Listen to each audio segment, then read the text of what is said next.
उत्तर प्रदेश के पूर्व मुख्यमंत्री अखिलेश यादव ने मध्य प्रदेश के चुनावी दौरे के बीच कई बार प्रधानमंत्री नरेंद्र मोदी पर सीधे हमले किए। अब उन्होंने राजनगर विधानसभा क्षेत्र में एक चुनावी सभा को संबोधित करते हुए कहा कि प्रधानमंत्री देश के 13 करोड़ लोगों को गरीबी रेखा से बाहर निकालने का दावा करते हैं, तो वहीं दूसरी तरफ राशन बांटकर हर बार गरीबों की संख्या बढ़ाते जाते हैं। इससे गरीबी बढ़ रही है या घट रही है? अखिलेश यादव ने राजनगर में आयोजित इस जनसभा के दौरान जातिगत जनगणना को लेकर भी एक बार फिर आवाज बुलंद की। उन्होंने कहा कि आजादी के बाद कांग्रेस ने जातिगत जनगणना रोकी थी और अब भाजपा भी वही काम कर रही है। उन्होंने कहा कि जातिगत जनगणना से किसको क्यों दिक्कत है? जातिगत जनगणना होनी चाहिए, इससे देश की सही आबादी के हिसाब से विकास का अनुपात तय होगा।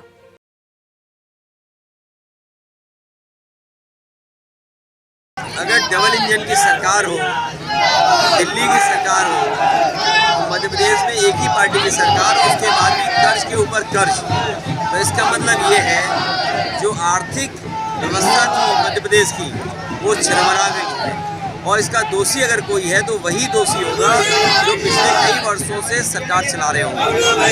बीजेपी के लोगों की गलत नीतियों के कारण मध्य प्रदेश डूब रहा होगा।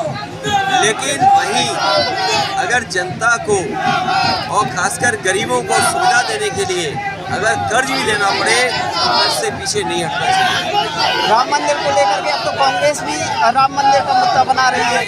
अगर कांग्रेस ये कहती है और कांग्रेस के वो नेता ये कहते हैं जिनके नाम में ही बीजेपी है, उनके नाम में ही बीजेपी का चुनाव चिन्ह है, तो कोई नई बात नहीं है।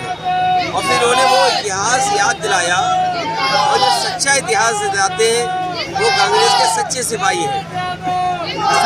इन्होंने सच्चे इतिहास को बताया है, वो सच्चे कांग्रेसी हैं। तो ये तो सच है कि आज जो देश में और जो परिस्थितियाँ बनी हैं वो कांग्रेस की देन है, कांग्रेस की गलत नीतियों की देन है।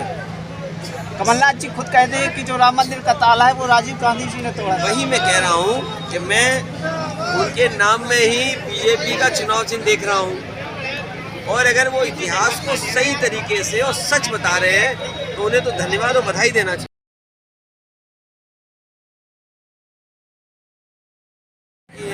उन्होंने खेत विकट कर लिया, माफ़ी मांग ली, तो कई बार कोई बात कहने का जो मकसद होता है वो दूसरे तरीके से होता है, लेकिन जो उनसे कहने के तरीके में गलती हुई उसको उन्होंने स्वीकार कर ली, गलती मान ली।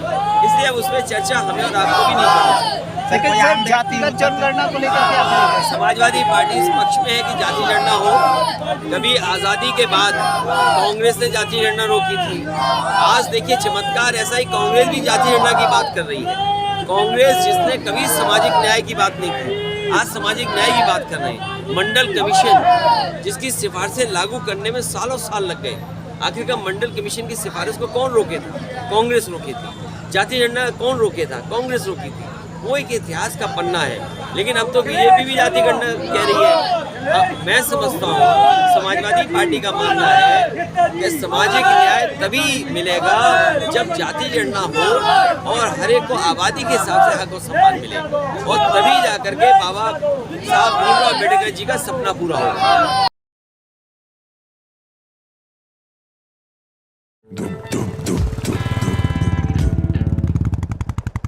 अब बुलेट के दीवानों के लिए मार्केट में आ गई है एक नई sensation, bullet next generation new standard 350। सिर्फ 1,73,000 रुपए से स्टार्ट आपकी नई बुलेट 350। आकर्षक माइलेज और आधुनिक सुविधाओं से लैस ये है नेक्स्ट जनरेशन की नई बुलेट 350। अगर आप हैं रफ्तार की दीवानी तो आज ही आइए और ले जाइए न्यू स्टैंडर्ड 350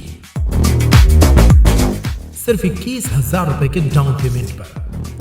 आज ही आइए हमारे शोरूम और ले जाइए अपनी नई बुलेट।